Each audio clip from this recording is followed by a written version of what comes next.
Muchas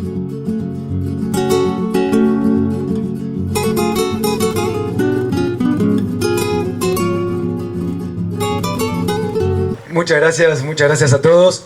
Bueno, sí, es el mejor escenario, ¿no?, para dar una charla de clima.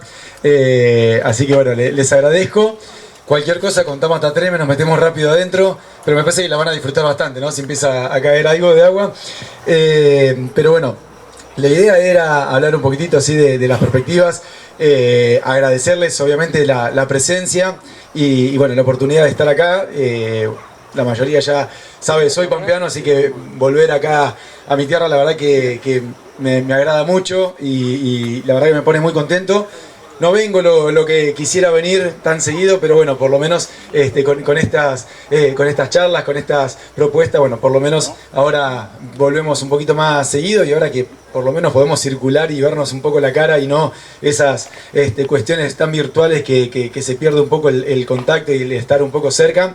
Bueno, por lo menos podemos estar acá presentes. Así que, insisto, les agradezco la invitación y te agradezco, Diego, por la presión también. Bueno, la idea es contar un poquitito el panorama climático. Como siempre, el clima es una cuestión que siempre apunta a tratar de la planificación, digamos, a tratar de facilitar la planificación. Pensando a futuro. Diego en la charla hablaba de previsibilidad, de tratar de pensar de aquí en adelante y pensar en muchos años y cuando yo me planteo hacer un pronóstico, siempre estamos hablando justamente de lo que es el error en el pronóstico y que cuanto más lejos nos vamos el error empieza a aumentar y empezamos a tener mayor incertidumbre y bueno, y eso empieza a jugar en contra de lo que es la planificación en el largo plazo. Entonces, por suerte, estamos en una época en donde la tecnología ha ayudado muchísimo y hoy en día podemos hablar de pronósticos más fiables. De pronósticos que obviamente que vienen cargados de error, que vienen con tendencias que después no se reflejan en la realidad o no se reflejan tan bien en la realidad, pero hoy la tecnología ha reducido muchísimo ese error. Entonces, yo siempre lo que planteo cuando hablamos de pronósticos, y lo saben muy bien porque cuando hacemos pronósticos de cualquier índole, de cualquier rubro, no solamente el de meteorología, siempre viene con un error asociado. Nunca está el pronóstico exacto. Entonces, nosotros lo que estamos tratando de lograr es hacer pronósticos precisos, pronósticos que quizás no van a ser exactos, que quizás cuando decimos va a llover entre 20 y 25 milímetros, llueve 30, 35 milímetros, pero la lluvia está. O cuando decimos que no va a llover y se empiezan a generar tormentas, son núcleos que son muy dispersos, son muy aislados y se dan en sectores muy particulares. Bueno, ese tipo de situaciones son las que está logrando hoy en día la tecnología, fundamentalmente porque nos permite hacer ese tipo de cuestiones. Entonces ahora, todo esto que estoy diciendo es para justificarme un poco por si la erramos en algún pronóstico, después no me critiquen tanto. No, pero la idea es un poco mostrarles aquello que comúnmente nos basamos nosotros en hacer pronósticos y siempre, seguramente han estado en otras charlas de clima y bueno, y siempre empiezan más o menos por lo mismo, o empezamos más o menos por lo mismo, hablando del niño, la niña, la seca, la lluvia y todas estas cuestiones. Y vamos a tratar de justificar un poco por qué hablamos un poquitito de eso, simplemente mirando un poco las perspectivas de lo que tenemos ahora a mano y de lo que comúnmente se da en este tipo de eventos. Yo acá les pongo un gráfico, los puse los dos juntos y chiquititos para no darle tanta importancia a algo que comúnmente es más mediático que de planificación, porque cuando uno habla de la niña, rápidamente se le viene a la cabeza, uy, este año va a ser duro, va a ser una sequía, vamos a tener complicaciones, y eso sí se da muchas veces, pero en ciertos lugares del país. El evento La Niña es un evento, o el niño en su defecto, es una situación que en realidad se da en el Pacífico Central, ¿sí? Es la temperatura, o en realidad la anomalía de temperaturas que tiene la superficie del agua en el medio del Pacífico, en la zona central, en la parte ecuatorial. Algo que en realidad, cuando lo pensamos un poquitito, no tiene nada que ver con nosotros. Entonces me van a decir, ¿por qué miran eso? ¿Por qué miran el niño o la niña si nosotros queremos saber si va a llover acá? o si va a ser altas temperaturas. Bueno, hay una correlación. ¿Por qué hay una correlación? Porque en realidad el evento El Niño y La Niña lo que define son circulaciones generales de la atmósfera. La circulación general de la atmósfera, ¿qué hace? Genera movimientos de aire, y esos movimientos de aire lo que hacen es repartir humedad. Simplemente eso, reparten humedad. Van llevando humedad para un sector, van llevando humedad para el otro sector, y a nuestro país nos llevan también algo de humedad. Entonces, esa humedad que nos llevan viene repartida de una manera cuando es un año el niño, y viene repartida de otra manera cuando es un año la niña. Ahora, la pregunta sería, bueno, ¿el niño y la niña es lo único que regula las lluvias en la zona? No, en realidad no. El niño y la niña es uno de los factores que regula la entrada de humedad. Después tenemos el Atlántico, después tenemos el índice antártico, después tenemos el dipolo del Índico, la baja del noroeste, el anticiclón semipermanente, y seguro que son un montón de frases que ustedes han escuchado y que hemos tratado o que han escuchado que tratan de justificar un pronóstico. Bueno, en realidad todos esos factores están todos metidos y van aportando o no ciertos ingresos o no de humedad a la región. Entonces, en definitiva, lo que les quería mostrar es estos dos grafiquitos que me parece que son bastante visuales y definen un poco la situación. Este gráfico que está acá a la derecha de la pantalla lo que muestra es la evolución de esa temperatura del Pacífico Central. Es decir, cómo se va manteniendo, ¿sí? Y cómo se va a ir hasta acá, hasta este punto es dato, es lo que se ha observado en este último tiempo en esa zona en particular. Y de ahí para adelante son proyecciones, es decir, que hacen las computadoras, simulan, generan pronósticos y van viendo cómo puede llegar a ser el comportamiento de la temperatura del Pacífico Central, ¿sí? Y lo que muestran, la gran mayoría, es que se va a seguir enfriando, y cuando ya entramos en esta franja del gráfico, en esta franja celeste, lo que se está hablando es de que entramos en una situación de evento La Niña, ¿sí? Esto sería lo que ocurre cuando hablamos de una situación de evento La Niña, un enfriamiento en la superficie del agua del Pacífico Central. Ahora vamos a ver qué tiene que ver todo esto. Este otro gráfico de la izquierda lo que está mostrando en realidad es qué nivel de probabilidad hay de que realmente eso ocurra, ¿sí? Entonces estos dos gráficos se conjugan entre sí. Acá vemos en barras azules qué tan probable es de tener un evento La Niña, en barras verdes un evento neutral, y la barra roja, que ni participa, la probabilidad de tener un evento El Niño, ¿sí? Entonces lo que está diciendo este gráfico es, bueno, sí, estamos ya ahora a punto en octubre, fines de octubre, pasar a condiciones de evento La Niña con una probabilidad del 80%, ¿sí? Entonces, eso en definitiva es lo que está mostrando este gráfico. Ahora bien, ¿por qué miramos el niño, la niña? Vamos a centrarnos en Argentina nada más, y después nos vamos a centrar en la región nada más. No nos vamos a ir a distintas partes del mundo, porque en realidad el evento El Niño y la Niña afecta a distintos sectores del planeta. Australia, por ejemplo, tiene una gran influencia también con el niño y la niña, ¿sí? Y se da el efecto inverso al que tenemos acá asociado, es decir, la niña le genera lluvias por arriba de lo normal y el niño le genera grandes sequías, ¿sí? Esas situaciones, por ejemplo, se dan en Australia. Estados Unidos también tiene impactos, Brasil también tiene impactos, Europa más o menos, no le afecta tanto el evento El Niño y la Niña. Asia tampoco, África algunos sectores, sobre todo el sur de África, pero nos vamos a centrar en Argentina en particular. Entonces, cuando miramos Argentina en particular, tenemos un cierto base de datos en donde podemos ver qué es lo que sucede a lo largo de los meses en nuestro país. Cuando nosotros tenemos años La Niña y analizamos el trimestre noviembre, diciembre y enero, comúnmente todos estos colores marrones que se ven acá están hablando de lluvias por debajo de los niveles medios, ¿sí? Es decir, llueve por abajo de lo normal. Esto no significa que no llueve, ¿sí? Comúnmente llueve por debajo de lo normal durante noviembre, diciembre y enero. Ahora, si miramos febrero, marzo y abril, fíjense que hay sectores en la zona central, en la zona del noroeste argentino, que empiezan a mostrar lluvias por arriba de lo normal. Los colores verdes están indicando lluvias por arriba de lo normal, los marrones lluvias por debajo de lo normal. Entonces, ¿en qué lugares es cierto que La Niña es sequía?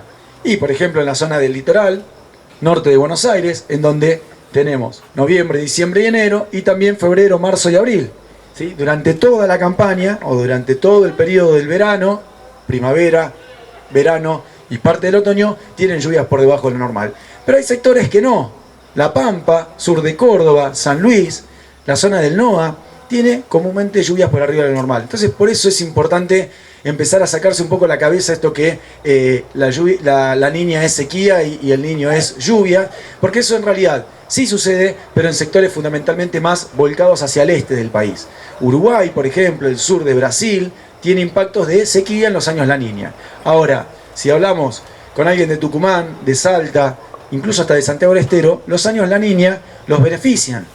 Y si pensamos lo que han pasado en años La Niña en nuestra zona, no es el mejor escenario, pero sí es cierto que durante el periodo más crítico tenemos a veces hasta lluvia por arriba de lo normal. Entonces, esto es un poco para mirar las estadísticas y no tener tanto ese chip puesto de decir, bueno, La Niña, listo, no va a llover de acá hasta marzo, me olvido de hacer todo. ¿Por qué? Porque en realidad no siempre es así. No siempre es así tampoco, ¿no? Esto es un promedio de lo que ha ocurrido en los años La Niña en los meses de febrero, marzo y abril. Entonces, en general, lo que podemos ver es ese tipo de situaciones con las lluvias. Ahora, ¿qué pasa con las temperaturas? Si analizamos las temperaturas y miramos lo mismo, comúnmente en noviembre, diciembre y enero, las temperaturas están dentro de los promedios, algún núcleo por arriba de lo normal, y en febrero, marzo y abril tenemos temperaturas dentro de los promedios o incluso hasta por debajo de lo normal, más frías que lo normal. Tenemos que analizar un poquitito estos dos mapas, porque en realidad lo que sucede cuando tenemos años La Niña es lo que está pasando ahora. Creo que todos los están viviendo en estos días, con estas temperaturas tan altas que estamos teniendo, pero también noches frescas, ¿sí? Hay mucha amplitud térmica en este tipo de años, ¿sí? Esta tendencia de tener menor presencia de humedad hace que no tengamos un regulador de la temperatura.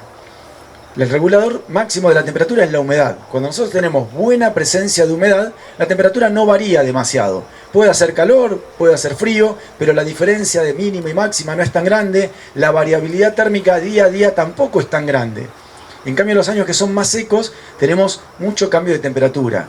Y hoy estamos hablando de 35, 36, 37 grados de temperatura máxima, y dentro de 3 días vamos a estar hablando de temperaturas bastante bajas. Ojo, dije bastante bajas, no muy bajas como para heladas, pero bueno, bastante bajas. Entonces estamos transitando periodos de gran variabilidad térmica, ¿sí? Y eso pasa justamente en estos años. Entonces cuando uno hace los promedios dan dentro de los valores normales. ¿Por qué dan dentro de los valores normales? Porque tenés una máxima más alta, pero una mínima más baja. En el promedio te lo empareja. Entonces tenemos mucho cambio de temperatura, ¿sí? Esas cuestiones comúnmente se ven en este tipo de año, ¿sí? Eso es casi todo para toda la Argentina en general, ¿sí? Esto no significa que vamos a tener un febrero con frío. Está hablando de que las temperaturas promedio están dentro de lo normal o levemente por debajo de lo normal, pero por esto de la amplitud térmica. Bien, todo esto que vimos hasta acá es estadística. Ahora si miramos el tema de las heladas, que me parece que también es un poco relevante y sobre todo en la región. Acá, bueno, no sé si van a llegar a ver, pero esto es un gráfico, el de la izquierda, es un gráfico que hizo la Facultad de Agronomía de la Universidad de Buenos Aires, en donde toma la fecha de la última helada, ¿sí? Con base 3, es decir, cuándo es la última vez en el año que tenemos una temperatura por debajo de los 3 grados, ¿sí? 3 grados ya se considera que, 3 grados en el abrigo, se considera que ya en superficie podemos tener alguna helada. Y esto es en promedio, ¿sí? La facultad lo que tomó fue todo un set de registros, creo que desde 1950 hasta el 2000, en donde lo que toma es cuándo fue la última vez que tuvimos una helada en la zona y va promediando, ¿sí? En promedio le da que para nuestra región estamos en esta zona. Esa zona seguro que no lo están leyendo, pero es última quincena de octubre, primera quincena de noviembre promedio. Más o menos tenemos acá eso como promedio. ¿Sí, no? Bien. Entonces hizo bien el trabajo la facultad. Bueno, no le vamos a criticar nada. Bueno, esta sería la fecha promedio, ¿sí? Ahora, ¿qué pasa si en vez de tomar todos los años como tomó la Facultad de Agronomía, tomamos algunos años? Algunos. ¿Cuáles? Los que son con característica La Niña, ¿sí? Los que tienen característica La Niña, comúnmente en toda la franja central, y especialmente sobre el norte de Buenos Aires, sur del litoral, tienen un retraso en la fecha de la última helada.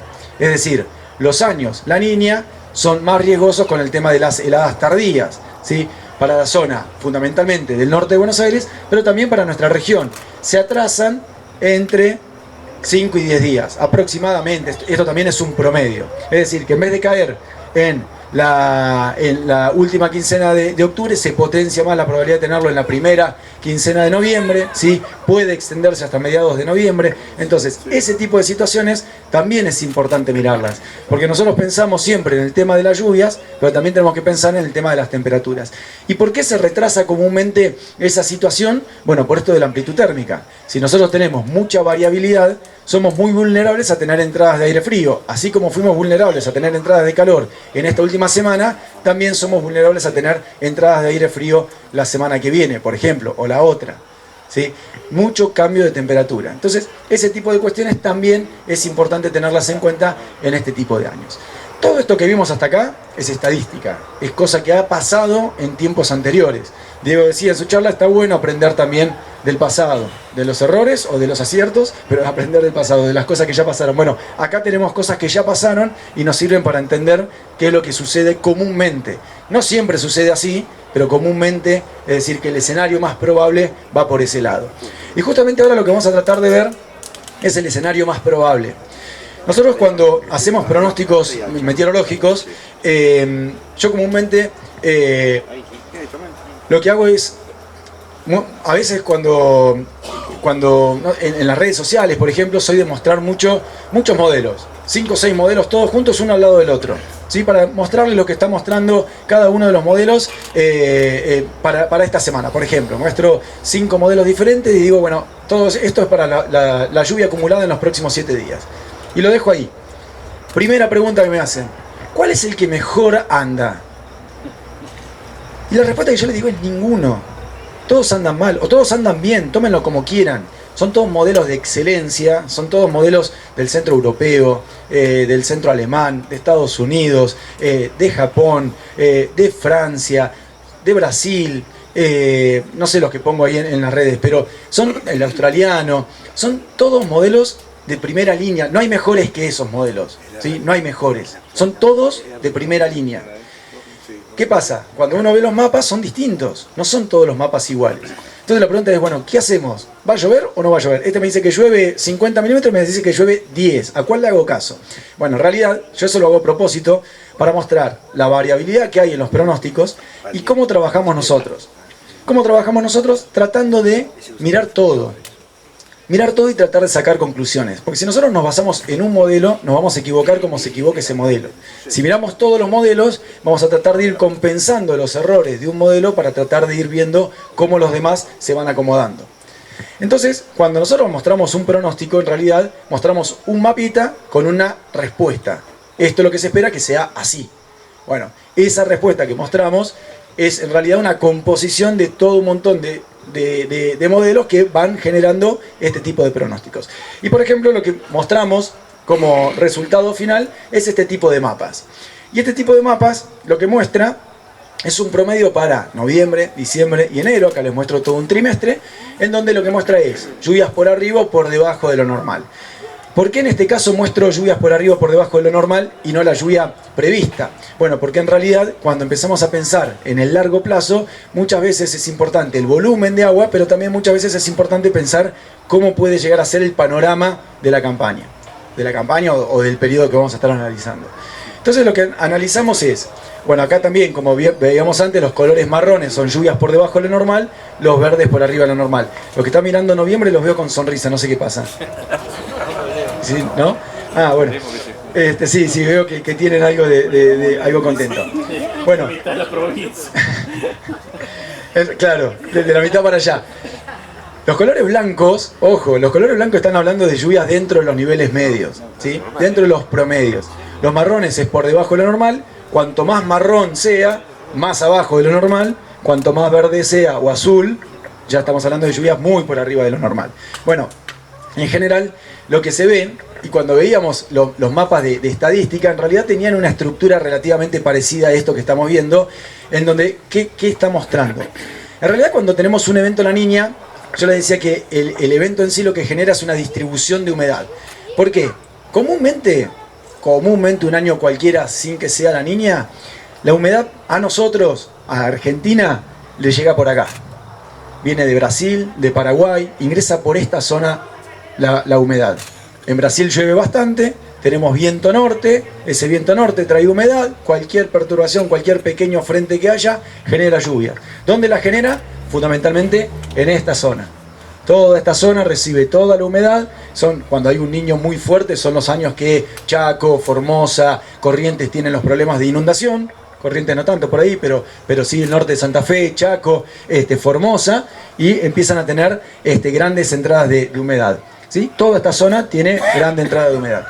¿Qué pasa en los años La Niña? La humedad ingresa por el lado de Bolivia, ingresa pegado a la zona cordillerana, por eso comúnmente la zona del NOA, Cuyo, el oeste de Córdoba y La Pampa, comúnmente tiene un pequeño plus de esas lluvias. ¿Por qué? Porque la humedad ingresa pegada por acá y desemboca, sale, digamos, hacia el mar por el norte patagónico y el extremo sudeste de Buenos Aires. Esto es así, va a entrar todo el tiempo humedad por esa zona, va a llover. No, va a ser variable, no es el único factor. Yo les decía, el niño y la niña no es lo único que comanda en la atmósfera a nivel planetario. Es un factor muy importante, pero nosotros tenemos el Atlántico, que con su calentamiento y enfriamiento también nos aporta humedad. También tenemos que tener en cuenta esa circulación, porque puede estar cálido el Atlántico, es decir, tener más disponibilidad de entregarnos humedad, pero tener días consecutivos de viento oeste o noroeste, entonces nunca ingresa la humedad, ¿sí? Necesitamos tener vientos más del este, sudeste, noreste, para que empiece a ingresar esa humedad hacia nuestra zona. El primero que la recibe es Buenos Aires y después la recibimos nosotros acá. Entonces, nosotros quedamos en una zona más intermedia. En los años El Niño no la vemos tan de cerca la entrada de humedad, porque ingresa por acá. Los años La Niña ingresa por acá. Bueno, ahí podemos tener algo un poco mejor, ¿sí? Pero en realidad siempre estamos como en el medio del canal. Por un lado o por el otro, pero siempre quedamos como en el medio. Por eso, insisto, que hay que ver bien cómo se van dando los años, los diferentes años, los eventos El Niño, los eventos La Niña, y sacarnos un poco de la cabeza eso de niña sequía, niño llueve, porque años niño acá no la hemos pasado tan bien. Entonces eso también hay que tenerlo en cuenta. Después sí es cierto que la cosa se pone un poquito más difícil, en diciembre, en enero, son meses difíciles, en donde la tendencia no es tan verde si se quiere, pero tampoco estamos en el núcleo marrón oscuro, estamos hablando de lluvias levemente por debajo de lo normal. Y ahora vamos a hacer un comentario, ¿qué quiere decir esto de levemente por debajo de lo normal, o levemente dentro de lo normal, o por arriba de lo normal? Lo que estamos hablando es que comúnmente en este tipo de mapas, cuando los mostramos, estamos mostrando un promedio. Un promedio que es un promedio regional y es un promedio temporal. Yo acá le estoy mostrando un mes entero, ¿sí? Y supongamos, si tenemos que el promedio para noviembre, voy a decir cualquier número, después lo vamos a mirar eso. En noviembre el promedio es de 100 milímetros y yo acá le estoy mostrando que va a llover 150 milímetros, por decir cualquier número. También tenemos que pensar, bueno, ¿cómo van a caer esos 150 milímetros? ¿Va a ser todo en un día? ¿Voy a tener 5 eventos saquen la cuenta, 30 milímetros cada uno, 30 milímetros cada evento, va a estar todo así repartido? ¿Cómo se van a estar dando? Entonces eso también es importante. Entonces, esas cuestiones también son significativas. Después al final vamos a hacer un pantallazo para la zona en particular, ¿no? Mirar todo el país. Yo acá le pongo para que tengan un pantallazo general y que vean el comportamiento que comúnmente tenemos en este tipo de situaciones. Y cómo los verdes quedan más hacia el oeste y los marrones quedan más hacia el este en este tipo de años, ¿sí? Entonces, cuando vemos ese trimestre, noviembre, diciembre y enero, bueno, está bien. No es el mejor escenario que les podría traer, pero tampoco es el peor. No estamos en la situación más difícil de lluvias para la región. Tampoco es el mejor. ¿Por qué? Porque los ingresos de humedad, cuando ingresan por Bolivia, son muy desorganizados, ¿sí? Están muy erráticos. Entonces empezamos a ver esto que estamos viendo ahora, que llueve por allá, después que la tormenta pasa por allá y acá no llovió. Allá tenemos 40 milímetros, hacemos 5 kilómetros para allá y es 0. Entonces, esas grandes diferencias también en este tipo de años donde la oferta de humedad es limitada porque ingresa por un sector determinado y acotado, no nos genera lluvias generalizadas, esas lluvias que son abarcativas, esas lluvias que comúnmente cuando estamos en casa y vemos una alerta meteorológica en la televisión, nos dicen alerta meteorológica por tormentas fuertes para La Pampa, Buenos Aires, San Luis, Córdoba, Mendoza, San Juan, La Rioja, Catamarca. todo el país entra en alerta. ¿Por qué? Porque son esas franjas de tormenta enorme que van barriendo todo el país, entonces van provocando lluvias y tormentas que van siendo generalizadas. En este tipo de años tenemos todo un área que puede tener el potencial de tormentas, pero después cuando la vemos en la realidad son así. Un núcleo por allá, otro núcleo por allá, otro núcleo que pasa por allá, o a las 4 de la tarde empezamos a ver cómo se forma la tormenta y después precipita a un costado. Ese tipo de situaciones son muy típicas en este tipo de años, ¿sí? Voy a avanzar un poquitito más, así nos vamos de noviembre, diciembre y enero, pensamos en febrero, marzo y abril. Y fíjense que en general prevalecen los colores más bien claritos, es decir, estamos en este rango de la escala, en el rango medio. Estamos hablando de condiciones bastante cercanas a los niveles normales. Cayendo un poco, pero manteniendo cierto rango en las precipitaciones. Entonces yo les decía, esto de ser fenómenos erráticos, fenómenos aislados, nos va a estar generando una cuestión de tener sectores muy bien, o por lo menos medianamente bien regados, y sectores que no van a estar tan bien regados. ¿Por qué? Porque no tuvieron la suerte de tener ese chaparrón, esa tormenta, que al no ser generalizada, no va a abarcar a todos los que estamos acá presentes. Entonces, ese tipo de cuestiones son las que tenemos que tener en cuenta en este tipo de años. Y fíjense que a medida que nos vamos moviendo por febrero, por marzo y abril, como los colores blancos van ganando un poco más de terreno, es decir, cómo intenta normalizar la situación, es decir, intenta ir a condiciones más cercanas a los promedios en todo el país. ¿Por qué pasa esto? ¿Se acuerdan cuando vimos el primero de los gráficos que estaban los dos uno al lado del otro? Bueno, yo les mostré mucho cuando entrábamos en el evento La Niña. Si mirábamos cuando salíamos del evento La Niña, estaba entre febrero y marzo. Sí, en realidad en febrero. Entonces, a partir de marzo entraríamos ya en una circulación un poco más cercana a lo normal, a condiciones más neutrales. Entonces empezaríamos a tener condiciones un poco más normales desde el punto de vista de las lluvias, todavía quedando sectores con lluvias por debajo de lo normal, pero tendiendo a volver a condiciones normales de lluvia.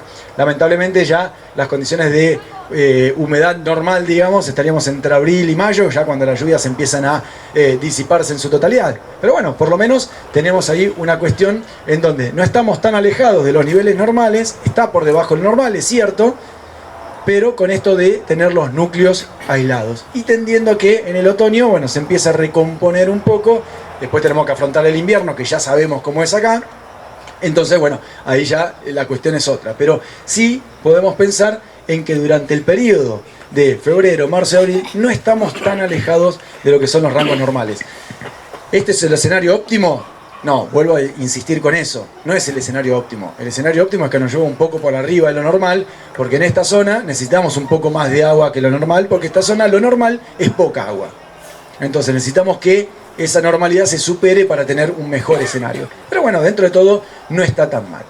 Todo esto con respecto a las lluvias. Yo sé que la segunda parte de las temperaturas no le va a importar demasiado porque quieren saber si llueve o no llueve, pero es importante pegar una mirada a lo que puede llegar a pasar con las temperaturas, fundamentalmente porque nos muestra también un balance con respecto a esas lluvias que veníamos mencionando. Si nosotros tenemos lluvias moderadas, cercanas a los niveles medios, y núcleos de calor muy importantes, vamos a tener una tasa de evaporación muy rápida. Es decir, vamos a perder mucha humedad rápidamente que no va a ser aprovechada por el suelo.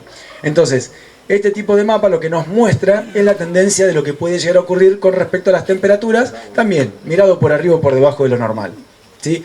Sin hacer demasiado hincapié a el tema de las entradas de aire frío o entradas de aire cálido, pero sí teniendo en cuenta esto de la amplitud térmica. Después vamos a tratar de ver el tema de heladas puntualmente, pero fíjense que lo que está mostrando es que tampoco el escenario es de temperaturas extremas, ¿sí? Y si fuese de temperaturas extremas, viene acompañado también de temperaturas mínimas relativamente bajas. No les digo frío, pero que sí son relativamente bajas, ¿sí? Incluso en esta semana que hemos tenido temperaturas extremadamente elevadas, hemos tenido noches en donde la temperatura no ha sido extrema. No hemos tenido mínimas muy altas. No hemos tenido, salvo algún día en particular, alguna zona, sí, es cierto. Pero hemos tenido máximas de 37 grados y mínimas por abajo de los 20.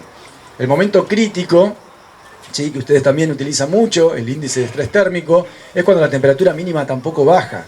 Que tenemos mínimas por arriba de los 24 o 25 grados y encima cargado de humedad.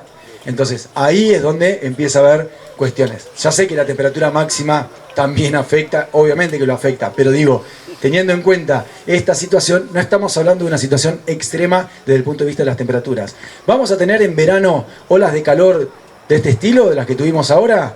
Seguro, seguro. Tener 35, 36 grados, 3, 4 días en enero, es más que normal. Entonces, eso seguro que se va a dar. ¿Van a estar potenciadas? No tanto. Y eso es lo que podemos concluir con este tipo de mapas. No tanto. Hay años en donde los colores rojos es un manchón rojo acá en el medio y donde tenemos justamente potenciado ese riesgo, ¿sí? De tener temperaturas extremas de manera más frecuente de lo que sucede habitualmente. Si miramos el trimestre febrero, marzo y abril, fíjense que también el panorama tiende como a normalizar un poco la situación, ¿sí? Y tiende a los colores cada vez más claritos. Bueno, acá ya no hay más inconvenientes. De estos tres mapas tampoco podemos sacar demasiadas conclusiones. Después vamos a ver algo ya mucho más puntualizado. Entonces, lo que quiero dejar más en claro es esto, de que no nos aferremos a esto del niño y la niña, hablando de una sequía como que todo el país tiene el mismo comportamiento, y que tampoco pensemos que estamos en el mejor de los escenarios. No es ni una cosa ni la otra, ¿sí? Y con las temperaturas pasa algo similar. Pero todo esto que vimos hasta ahora, lo vimos para todos lados, para todo el país. Ahora me puse acá la Pampa, así me trae buenos recuerdos, pero en realidad vamos a tratar de ver algo un poquito más sectorizado para la región, pensando en un área un poco más acotada. Y lo que vamos a hacer, en vez de ver mapas, va a ser ver un par de gráficos que me parece que son más bien visuales, en donde lo que vamos a ver en esos mapas es dos cuestiones. Una de ellas es el volumen de agua que puede llegar a caer, la comparación con los niveles normales y fundamentalmente una cuestión que me parece que es la más importante, que es la dispersión. La dispersión que podemos llegar a tener a lo largo de los diferentes meses. Yo empecé la charla justificándome diciendo que hay errores en el pronóstico. ¿Y por qué hay errores en el pronóstico? Bueno, porque un sector puede recibir más agua, otro sector puede recibir menos, un sector puede agarrar una lluvia que estaba prevista para toda una zona y que no llovió en toda la zona y llovió solamente en una parte. Entonces lo que vamos a tratar de ver es justamente esa dispersión. Es decir, cuánto es de probable tener mucha lluvia o poca lluvia para los distintos sectores, para esta zona en particular. Entonces vamos a ver con las lluvias primero, este gráfico de acá, en donde lo que muestra es una comparación rápida entre lo pronosticado, que son estos rectangulitos, y las lluvias promedio. Ahora, estas lluvias promedio en realidad son también una mentira, si se quiere. ¿Por qué? Porque estas lluvias promedio lo que están mostrando es una tendencia de una región en particular. Entonces nosotros cuando tomamos una lluvia promedio de la región, yo tengo que tomar, por ejemplo, para hacer estos gráficos agarré Santa Rosa, Pico, Bahía Blanca, zonas de Neuquén, zonas del sur de Córdoba, zonas del sur de San Luis. Entonces, cuando uno hace este tipo de gráficos, en realidad no está haciendo puntual para Hacha, por ejemplo. Estamos haciendo de una región. ¿Y por qué hacemos de una región? Porque el dato puntual muchas veces no nos sirve. No nos sirve puntualmente. ¿Por qué? Si yo ahora empiezo a preguntarle a cada uno, seguro que todos toman registro, ¿no? Todos llevan los datos de lluvia, ¿no? Más o menos. Bueno, no importa. Si yo le empiezo a preguntar a los que toman registro de lluvia y les pregunto cuánto te llovió en este último octubre, cuánto te llovió en septiembre, cuánto te llueve en promedio en los septiembre, seguro que tenemos números totalmente distintos y somos todos más o menos de la misma región. Y sin embargo hay diferencias bastante grandes. Entonces cuando empezamos a ver ese tipo de cuestiones, lo que vemos es esta variabilidad, ¿sí? Y esto es lo que yo les decía con el tema de la dispersión. Esto es un promedio, ¿sí? Y esto es la dispersión. Fíjense que para el mismo mes hay sectores de 40 milímetros, hay sectores de casi 110 milímetros, ¿sí? El promedio en general está en el orden de los 70 milímetros, ¿sí? Para el mes de noviembre. Entonces, eso también es importante. Y si miramos cada uno de los meses, esto es más anecdótico que un pronóstico, si miramos cada uno de los meses, vemos esa dispersión. Hay sectores que pueden llegar a superar tranquilamente los valores medios, y hay sectores que no van a tener esa cantidad de agua, y van a quedar por abajo de los niveles medios. Y el escenario más probable también va a estar ahí errático, ¿sí? Pero esto, insisto, es más anecdótico que pronóstico. ¿Por qué? porque esto es lo que les mencionaba antes. En realidad, cuando tomamos un dato tenemos que hacer promedios, de promedios, de promedios, ¿sí? El promedio zonal, del promedio temporal, del promedio regional. Entonces, ahí estamos mezclando un montón de cosas y haciendo un pronóstico que también tiene un poco de ese promedio. Entonces, por eso, comúnmente, el otro tipo de mapas lo que nos muestra es una tendencia y no un volumen de agua, sino una generalidad de cómo puede llegar a ser el comportamiento de las lluvias a lo largo de toda una campaña. El otro de los aspectos que me gustaba mostrar, y ya con esto voy a cerrar, así no lo hacemos más largo y no nos extendemos más, es el tema de las heladas. Y hay un gráfico que a mí me gusta mostrar bastante, que es este, en donde muestra la distribución y la probabilidad de tener heladas, ¿sí?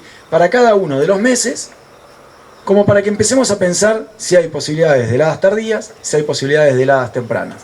Entonces, acá ponemos la cantidad de eventos y después el color verde sería heladas débiles, heladas moderadas y heladas fuertes, ¿sí?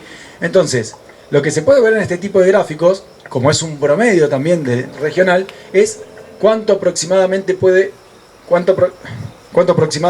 llegar a darse, cuántos eventos de heladas se pueden llegar a dar para cada uno de los meses.